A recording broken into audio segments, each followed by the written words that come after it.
आज के इस वीडियो में हम बात करने वाले हैं यूदस इस्करियोती के बारे में, जो यीशु के 12 शिष्यों में से एक था।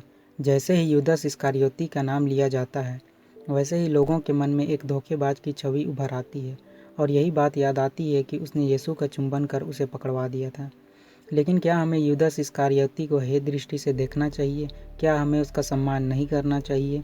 और एक बड़ा सवाल खड़ा होता है कि क्या वह स्वर्ग राज्य में निवास के योग्य है? बाइबल में सारे सवालों के जवाब आसानी से मिल जाते हैं। जब हम मत्ती रचित सुसमाचार अध्याय 27 उसका पद 3 से 5 पढ़ते हैं तो वहाँ ऐसा लिखा है। जब ईसा के विश्वासघाती यूदस ने देखा कि उन्हें दंडाज्ञा मिली है तो उसे पश्चाताप हुआ और वह महायाजकों और नेताओं के पास चांदी के वे 30 सिक्के यह कहते हुए वापस ले आया, मैंने निर्दोष रक्त का सौदा कर पाप किया है। उन्होंने उत्तर दिया, हमें इससे क्या, तुम जानो। इस पर यूदस ने चांदी के सिक्के मंदिर में फेंक दिए और जाकर फांसी लगा ली। इन वचनों से साफ पता चलता है कि जैसे ही यूदस को यह पता चलता है कि यीशु को प्राणदंड मिल चुका है, उसे बहुत पश्चाताप होता है और वह अपनी गलती सुधारने के लिए महायाजकों और नेताओं के पास चांदी के 30 सिक्के लौटाने भी जाता है। और जब महायाजक सिक्के वापस नहीं लेते तो उन्हें पिता परमेश्वर के मंदिर में फेंक कर फांसी लगा लेता है, जो उसे नहीं करनी चाहिए थी। बाइबल बताती है कि जो भी खुद को पापी मानते हुए पश्चाताप करेगा उसे क्षमा मिल जाएगी। और वह तो परमेश्वर का कार्य ही कर रहा था, परमेश्वर की योजना पूरी कर रहा था। यूदस खुद को दंड देना चाहता था, इसलिए उसने फांसी लगाई, पर दंड देना या न देना पिता ईश्वर पर निर्भर करता है। बाइबल में कुछ ऐसे वर्सेस हैं जो बताते हैं कि यूदस को ईश्वर ने पहले ही क्षमा कर दिया।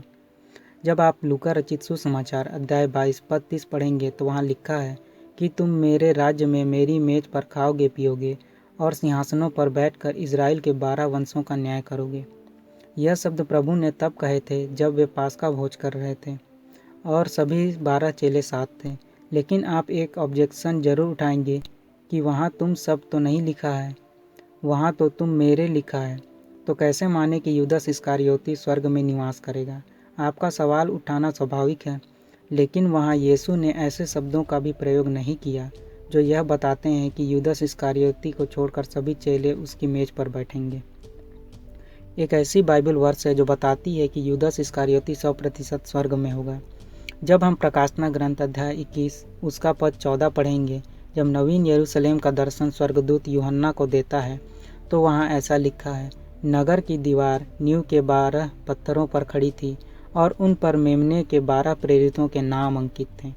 इन वचनों से साफ पता चलता है कि सभी 12 चेलों के नाम उस पत्थर पर लिखे होंगे। जब ईश्वर यूदस इस्करियोती का नाम नवीन यरूशलेम में पत्थरों पर अंकित कर रहे हैं तो इस बात से इनकार नहीं किया जा सकता कि वह स्वर्ग राज्य नहीं जाने वाला है, क्योंकि दंड और क्षमा दोनों ईश्वर के हाथों में है। कौन स्वर्ग जाएगा और कौन नर्क, वह केवल ईश्वर की आज्ञा अनुसार होगा। दोस्तों, अपने पापों का अंगीकार कर सच्चा पश्चाताप करते हुए क्षमा याचना करने से सारे पाप क्षमा हो जाते हैं। तो आज ही पश्चाताप कीजिए, अपने पापों का अंगीकार कीजिए, क्योंकि हम कहीं न कहीं रोज पाप करते ही हैं और जो यह मानता है कि वह पाप नहीं करता वह धोखे में है। परमेश्वर आप सबों को आशीष दे। God bless you.